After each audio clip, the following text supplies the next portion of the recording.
Tratados de no desaparición. Los tratados de no desaparición, también conocidos como tratados de no desaparición forzada, son acuerdos internacionales que buscan prevenir y erradicar la práctica de la desaparición forzada de personas. La desaparición forzada es un grave crimen en el cual individuos son detenidos, secuestrados o arrestados por agentes estatales o grupos armados, y luego son mantenidos en secreto, negándoles su libertad y la posibilidad de establecer contacto con sus seres queridos o el mundo exterior. Estos tratados están diseñados para proteger los derechos fundamentales de las personas y asegurar que no sean sometidas a esta violación extrema de sus derechos humanos. Orígenes históricos y contexto de las desapariciones forzadas. La práctica de las desapariciones forzadas tiene raíces históricas que se remontan a diferentes épocas y regiones. Sin embargo, su utilización como táctica sistemática de represión política y social se intensificó en el siglo XX, particularmente durante dictaduras militares y conflictos armados. Las desapariciones forzadas fueron utilizadas como una forma de eliminar a opositores políticos, disidentes y activistas, así como para sembrar el miedo en la sociedad y desarticular movimientos sociales. En muchos casos, las personas desaparecían sin dejar rastro, lo que dificultaba enormemente la búsqueda de sus familias y la rendición de cuentas de los responsables. Esta práctica cruel afectaba tanto a las víctimas directas como a sus seres queridos, y dejaba una profunda huella en las sociedades en las que se llevaba a cabo. Primeros tratados y convenciones relacionadas con las desapariciones forzadas. A medida que la gravedad de las desapariciones forzadas se hizo evidente en diferentes partes del mundo, surgieron esfuerzos internacionales para abordar este problema y prevenir futuros abusos. Uno de los primeros documentos en mencionar la cuestión de las desapariciones fue la Declaración sobre la Protección de todas las personas contra las desapariciones forzadas, adoptada por la Asamblea General de las Naciones Unidas en 1992. Sin embargo, este documento no tenía fuerza vinculante y carecía de un mecanismo para su implementación. Objetivos y enfoques iniciales de los tratados de no desaparición. La necesidad de abordar las desapariciones forzadas de manera más efectiva llevó al desarrollo de tratados específicos con un enfoque en prevenir y erradicar esta práctica. Uno de los logros más significativos en este sentido fue la adopción de la Convención Internacional para la Protección de todas las personas contra las desapariciones forzadas, en 2006, que entró en vigor en 2010.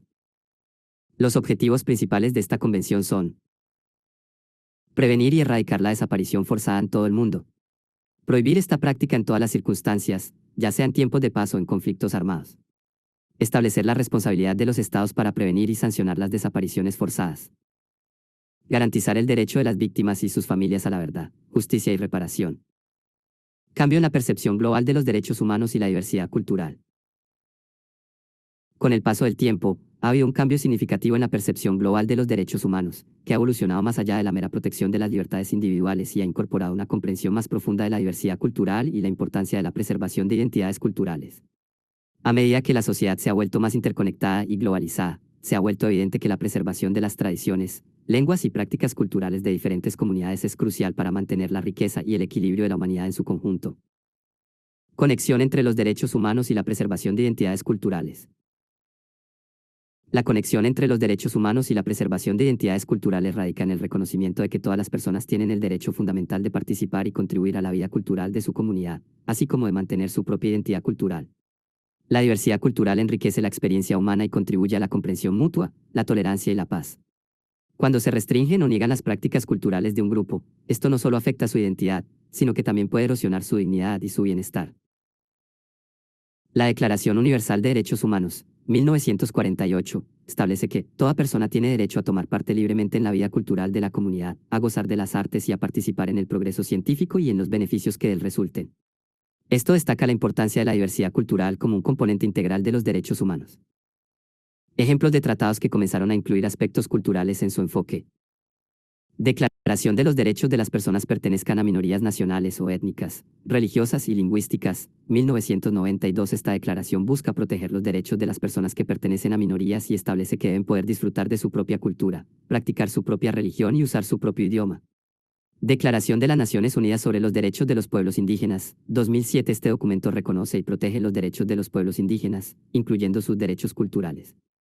Subraya su derecho a mantener, desarrollar y transmitir sus propias culturas, tradiciones, lenguas y sistemas de conocimiento.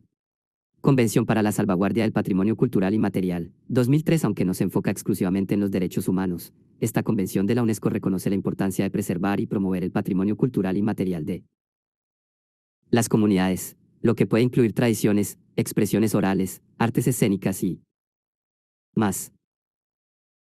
Estos ejemplos reflejan un creciente reconocimiento internacional de que los derechos humanos no deben limitarse a cuestiones políticas y sociales, sino que también deben abordar la preservación cultural y la diversidad como elementos esenciales para la realización plena de la humanidad. Desafíos prácticos. La implementación de los tratados puede ser difícil debido a cuestiones de recursos financieros, tecnológicos y humanos. Además, la falta de conciencia pública y educación sobre la importancia de la preservación cultural puede obstaculizar los esfuerzos. Conflictos de interés. En algunos casos, los intereses económicos y de desarrollo pueden entrar en conflicto con la preservación cultural. Por ejemplo, proyectos de desarrollo, minería u otras actividades industriales pueden afectar negativamente sitios culturales y tradicionales. Enfrentar estos desafíos requiere un enfoque multidisciplinario y colaborativo que involucre a gobiernos, organizaciones internacionales, comunidades locales, expertos en derechos humanos y otros actores relevantes. La protección y promoción de la diversidad cultural y la preservación de las tradiciones exigen una atención constante y una voluntad política comprometida. Contribución de los tratados a la construcción de un mundo más inclusivo y respetuoso. Los tratados de protección cultural contribuyen significativamente a la construcción de un mundo más inclusivo y respetuoso. Al garantizar que las tradiciones culturales de todas las comunidades sean valoradas y protegidas, estos tratados promueven la igualdad de todas las culturas y reducen la marginalización de grupos culturales minoritarios. También pueden ser herramientas importantes para abordar problemas de discriminación, racismo y estigmatización, ya que promueven la comprensión y el respeto mutuo. Además, los tratados que fomentan la preservación cultural pueden crear oportunidades para el diálogo y la colaboración entre diferentes comunidades. A través del intercambio de conocimientos y experiencias, las personas pueden aprender y enriquecerse mutuamente, lo que puede fortalecer las relaciones entre diferentes grupos culturales. El Tratado de No Proliferación Nuclear. El Tratado de No Proliferación Nuclear, TNP, es un acuerdo internacional fundamental diseñado para prevenir la propagación de armas nucleares y fomentar la cooperación en el uso pacífico de la energía nuclear. Fue propuesto en 1968 y entró en vigor en 1970. El TNP es uno de los pilares del régimen de no proliferación nuclear y tiene tres objetivos principales. 1. No proliferación. El tratado busca prevenir la propagación de armas nucleares y tecnologías nucleares relacionadas a países que no las poseen ya en ese momento.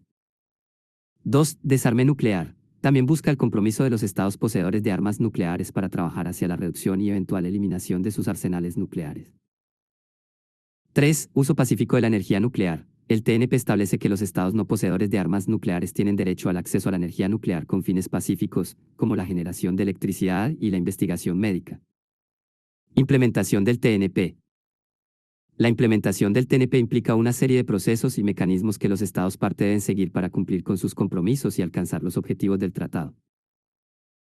1. Estados parte y reuniones. El TNP tiene más de 190 estados parte que se reúnen cada 5 años en la conferencia de examen del TNP para evaluar el estado de implementación del tratado y discutir medidas para avanzar en sus objetivos. 2. Salvaguardias del Organismo Internacional de Energía Atómica. Hoy a los estados parte que no poseen armas nucleares deben aceptar salvaguardias por parte del OIA, que consisten en inspecciones y medidas de control para verificar que sus actividades nucleares estén siendo utilizadas únicamente para fines pacíficos. 3. Estados poseedores de armas nucleares. Estos estados, que son reconocidos por el TNP, son Estados Unidos, Rusia, China, Francia y el Reino Unido. Se espera que trabajen de buena fe hacia el desarme nuclear, aunque este proceso ha sido desafiante. 4. Conferencias de desarme. Los estados parte también participan en conferencias de desarme para discutir medidas específicas de desarme y limitación de armas nucleares. 5. Acceso a la tecnología nuclear. Los estados no poseedores de armas nucleares tienen derecho al acceso a la tecnología nuclear con fines pacíficos, pero este acceso debe ser regulado para prevenir la desviación de tecnologías hacia programas militares. Desafíos y críticas. A lo largo de los años, el TNP ha enfrentado críticas y desafíos. Algunos estados no parte han desarrollado programas nucleares militares fuera del tratado, lo que ha cuestionado la eficacia del régimen de no proliferación. Además, el desarme nuclear de los EPA ha avanzado de manera lenta. Perspectivas futuras. A pesar de los desafíos, el TNP sigue siendo un instrumento vital en la prevención de la proliferación nuclear y el fomento del desarme. Las tensiones internacionales, el avance tecnológico y las demandas de acceso a la energía nuclear pacífica son factores que continuarán influyendo en la implementación y revisión del tratado. En resumen, el Tratado de No Proliferación Nuclear es un acuerdo internacional que busca prevenir la propagación de armas nucleares y fomentar el desarme y el uso pacífico de la energía nuclear. Su implementación involucra a estados poseedores y no poseedores de armas nucleares, inspecciones del OIA y reuniones regulares para revisar el progreso hacia sus objetivos. Aunque enfrenta desafíos, sigue siendo un componente clave del esfuerzo global por evitar la proliferación nuclear.